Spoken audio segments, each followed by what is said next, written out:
मित्रांनो नमस्कार. मी doctor Ghanshyam Deshmukh from Kalyan, Ayurveda MS surgeon. 2005 पासून मी कल्याणमध्ये piles fissure fistula, general surgery, non surgical आणि लेझर इन एनोरेक्टल अशी क्लिनिकल प्रॅक्टिस करत आहोत. बऱ्याच रुग्णांना प्रश्न असतो की डॉक्टर साहेब भगेंदर म्हणजे काय, भगेंदर कशामुळे होतो.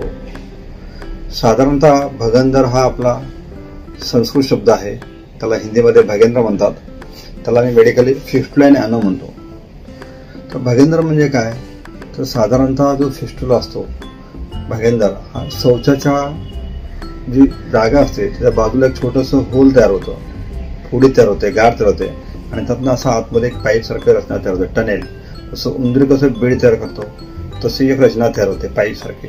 एक बाहेर एक ओपनिंग असते आणि शौचाच्या आतमध्ये एक ओपनिंग असते, त्याला आपण म्हणतो फिस्टुला. साधारणतः भगेंदर फिस्टुला म्हणल्यानंतर शौचाच्या बाजूला थोडीशी फोडी होणे, गाठ तयार होणे, त्यातनं पू येणे, पाणी येणे, कधी रक्तस्राव येणे आणि ती फोडी ओपन झाली, त्यातनं पस आला की दुखत नाही, वेदना होत नाहीत.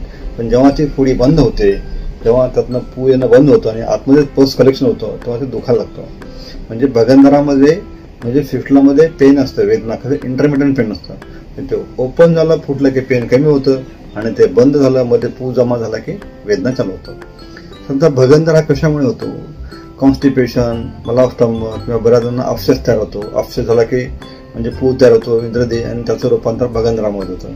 ॲनल ग्लँड नावाची शरीरामध्ये रचना असते, त्याचं इन्फेक्शन होऊन पण फिस्टुला भगंदर होऊ शकतो. किंवा पिरियनल अपसेस आहेत, इच्युरेक्टल अपसेस आहेत, याचा सुद्धा परिणाम म्हणून भविष्यामध्ये भगेंदर फिस्टुला होऊ शकतो.